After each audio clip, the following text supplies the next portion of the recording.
fun.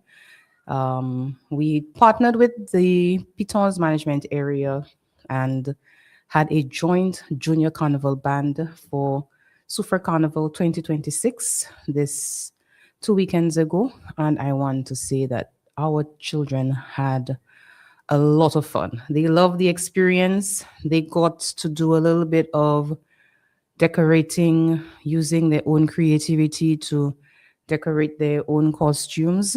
And we came out, they showcased their dancing, they showcased their creativity, all while learning about becoming guardians of the river and water warriors protecting our water.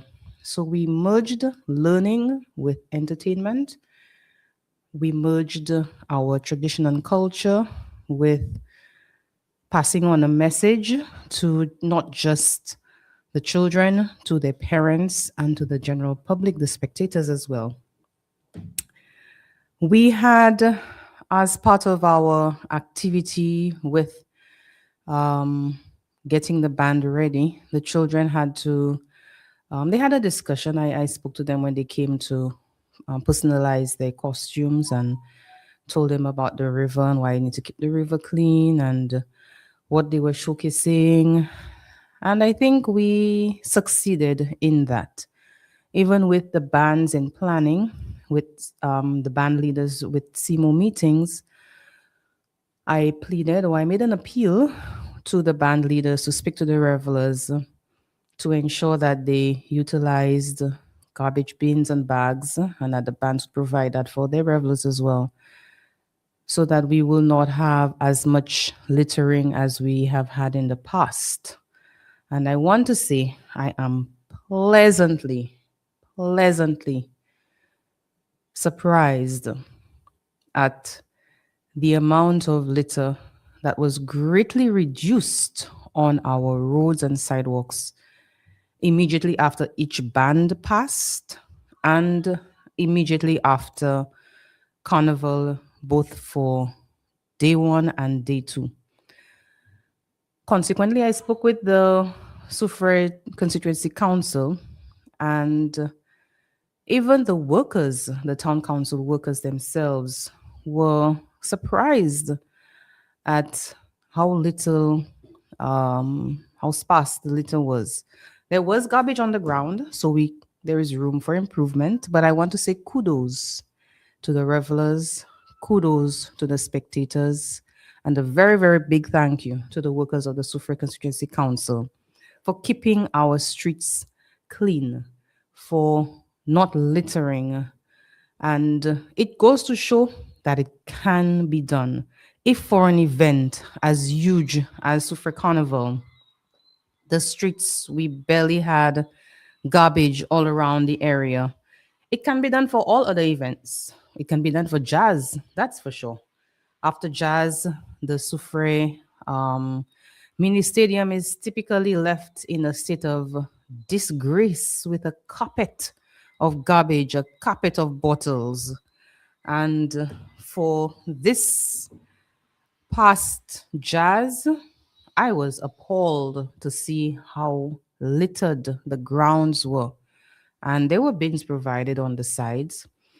And I heard people making comments about why would they walk to go and look for a bin when they could just drop it next to them. Come on, St. Lucians. We showed what can be done in Soufriere. Kudos to us. I want to say we are leading by example. And I hope that we carry this on for all other activities that we have going on in Soufriere, that we put caring for the environment as one of the main activities, one of the main feature points in enjoying the activity, but respecting the environment at the same time, respecting each other, respecting the space you're utilizing. For the promoters, the event organizers, the patrons, all those persons who are taking part in any activity should understand that if you're utilizing a space for an event, you should return the space to the same condition that it was at the beginning, and not because you paying to attend an event does not give you the right. That's not the right to litter. There's no right to litter. There's a right to keep your environment clean. Today, I promised that immediately after Carnival, I will be presenting to you some of the results of our water quality testing. Unfortunately, my guest is unable to be with us today, so I am hoping to schedule that meeting, that session, that radio program with him soon enough in the next week or the week after, where we can engage you. And I want to ask persons, I am going to present just the beginning of it. The controversial aspect, it's not really controversial, but it's the concerning aspects. I would allow the lab manager, the owner of Complete Analytical Services, through whom we contracted services of water testing, to explain, to give a better explanation than I probably would. So I'm going to present just the initial first set of results, and then once I can get Mr. Charmaine on air, we will delve a lot further into it. I'm going to allow the lines to be open, so if anybody wants to call to ask questions while I am on air today, feel free to do so. The number is 730-5388, 730-5388, and 459-7885, and 459-7888. So 459-7885 or 459-7888 or 730-5388. You can call. I will be monitoring the lines to see if anybody wants to call and ask any questions based on what I am going to be presenting today. So for the next 10 minutes, I'm going to tell you about what it is that Flowing Clean has done and the preliminary results that we have gotten. So in October of last year, we went out with a representative from Water Resources and Complete Analytical Services, collected samples from 13 sites in Soufrière that included spring water, river water, and potable water at the catchment and at an endpoint at somebody's pipe at their homes or business. We tested all the water catchments in the Soufrière area. There are 3 in Font Saint-Jacques, 2 in Diamond, and 1 in Ruby. We also tested, subsequent to that first round of testing, we did Bouton, which comes from the Canaries catchment, and Chateau-Belay, which comes from the Delsay treatment plant. And in Delsay, they also feed Fonjolib area. The results showed that for bacteria, all the potable water, the drinking water, the water catchments from Wasco passed. There was no bacteria found. So Wasco's chlorination is actually treating and killing bacteria in the water. For the surface water, meaning the springs and the river, we did find some levels of E. coli and enterococci in the springs and in the river. In fact, every single spring had some level of bacteria in there, which is a cause for concern that persons who utilize spring water should at least boil the water, a rolling boil for 10 minutes before using the water for drinking, to ensure that persons do not get ill from the presence of E. coli or enterococci in the water. For the river, the surface water at the river, we tested in the back of the Font Saint-Jacques playing field and more towards Mocha area there, if persons are familiar with the area. There's a freshwater spring that flows from the back of Mocha into the Sufa River. At that point is where we sample. This is one of our established sampling points. So we did the Fonsejac River, we did Wavinclair, by the bridge in Wavinclair. We sampled as well Crestland in an area directly behind Auto Spa. And then we sampled the Sufa River by the bridge as our final sample point for the river. And for bacteria levels, the bacteria levels were high from Fonsejac, and it got progressively worse as we got down to the bridge, the main bridge on Bridge Street, the river. At that point, the bacteria levels were very, very high. They passed the standard for recreational water from as far up as the first sample point in Fonsejac. I want to let people know that nobody should be bathing in the Sufa River. Especially, I have seen persons going to the mouth of the river in the Labushui to untie themselves. You're putting yourself, your health at risk if you choose to do that. Persons should definitely not be having river limes in the Crestland area either. The bacteria levels in that area were elevated. And when we walked just a few less than 100 meters from our sampling point, we discovered that there's a pig pen, which is actually in the river on the bank, directly on the bank, with a pipe draining directly into the river. And I know I have seen people, Rastafarians, bathing at that point behind Auto Spa. If a pig pen, and it's not the only one, if a pig pen that is above the if a pig pen that is above the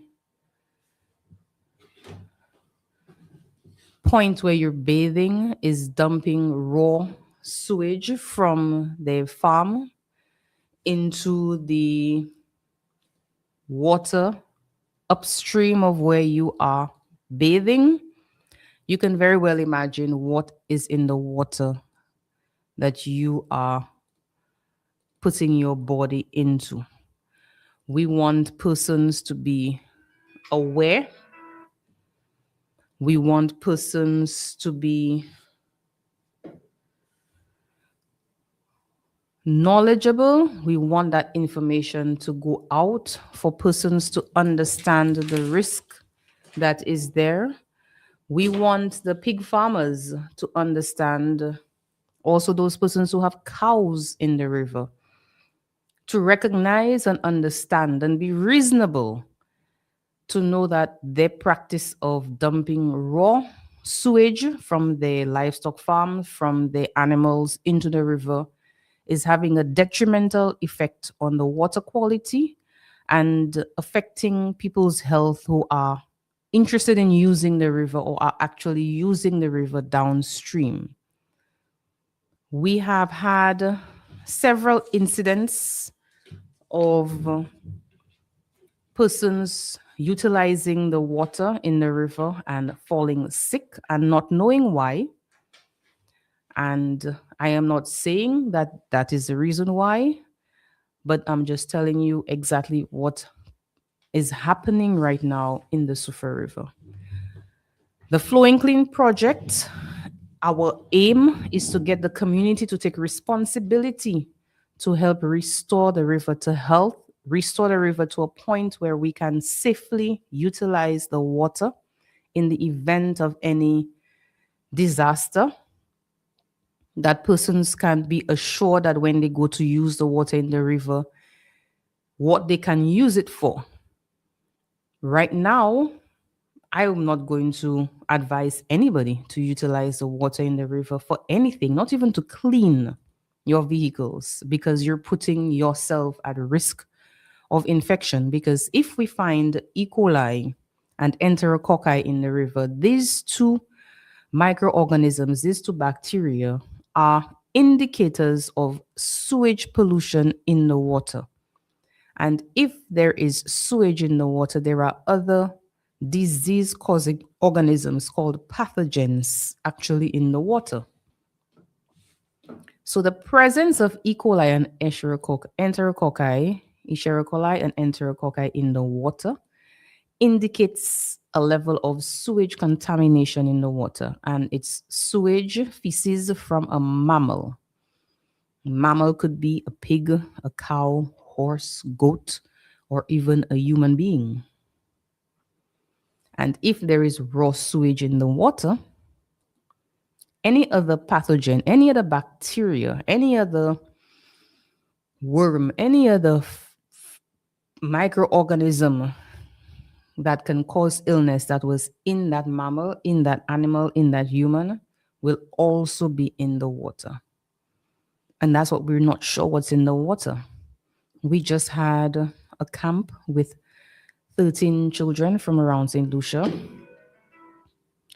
indicating we had a camp in the forest for them, a rainforest to reef camp, and one of the activities we did with them was water quality, speaking to them and looking at what is in the water. And the point we were bringing home to them is that clear water does not mean clean water. Clear water does not mean clean water. We've had persons who are adamant that clean water, once the water is clear and they can see the stones at the bottom of the river, that the water is clear and the water is good. That does not mean that the water, because it is clear, it's clean. Clear water, you can see through it. That's fine. That means it probably doesn't have a lot of sediment in it. It doesn't have anything, any contaminant that you can actually see. But can you see bacteria? No, you cannot. Can you see the larva of worms? Can you see the eggs of maybe something like a tapeworm? No, you definitely cannot see that with your naked eye. You need a microscope. That's why it's called microscopic. So these microscopic organisms that will be present in the water, you will not be able to see it. What we are trying to convey both to the children and to adults is that what you cannot see in the water sometimes is what is going to cause illness, what is going to cause harm to the human body.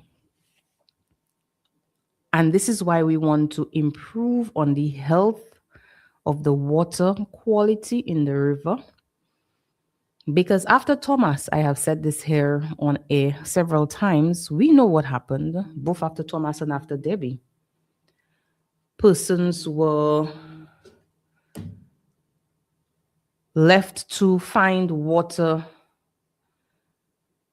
in areas where anywhere they could find the water for them to use to clean their homes or to do other household chores. Especially those homes that got flooded with muddy water. They were looking for water to clean their homes, to get back to some sort of semblance of a clean area for them to live. And I saw people bathing in the Sufa River right by the bridge to go across to the primary school.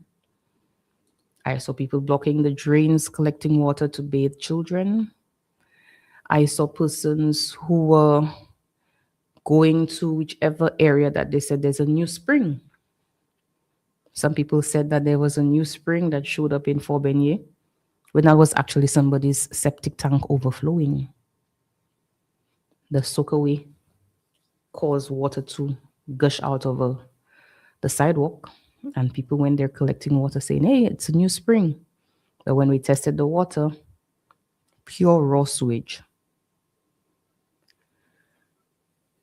We have a responsibility as a community to do what we need to ensure that we restore our river, the Sufa River, all the ravines back to health, to ensure that persons can utilize the river without fear of getting some pathogen infecting them and causing them to fall sick. As soon as I get Mr. Shalmine to come on the show, hopefully as soon as next week, I will be talking to you all about the heavy metals testing that we did. We will run through the list of all the chemical testing that we also did. And he will explain which ones that we found and why we have a cause for concern and why WASCO has taken the decision that they have in closing the diamond catchments. I'm also going to try to get WASCO to be on air with us to discuss the potable water results. If they will grace us with their presence, I will be very happy to have them on air so that the public can call in to ask questions. The major conclusion that we got from this testing, none of the pesticides that we were targeting that we thought we would have found were detected in any of the samples that we collected, indicating that there was no evidence of contamination by pesticides in the springs in particular at the time of sampling. We did find something in the water, like I have said before. Now we passed on these results to the authorities, and it is because of the risk to human health that the decision was taken to shut down Diamond 1 and Diamond number 2. WASCO has since indicated that they will be building 2 treatment plants for the diamond catchments, and that is expected to take between 12 to 16 months to complete. And that means that we will be faced with this water issue in Sufa for at least a year again. So by 2028 is when we should expect to get this water situation regularized in our community. I want to appeal to persons, those who can afford to and those who have the space to invest in a water tank for storing water. If possible as well too, you could also go as far as investing in a second tank for harvesting rainwater. That's what I have at my home. Best practice, I'm only going to tell you something that I would do myself. I know it is an expensive venture, but it is an investment for your family. It's an investment for your household, and not just because of this WASCO issue. It is an investment for our climate reality. We are in the hurricane season, and our season so far has been very dormant. But I would recall that we've had years where there's been very few storms or systems developed, but all it takes is one major storm or hurricane to wreak havoc on the island. When that happens, you would want to be assured that you have some form of water storage at your home that you could rely on until WASCO can make all their reconnections back to repair all what would be damaged, because we know there will be some lines damaged following any major storm or hurricane.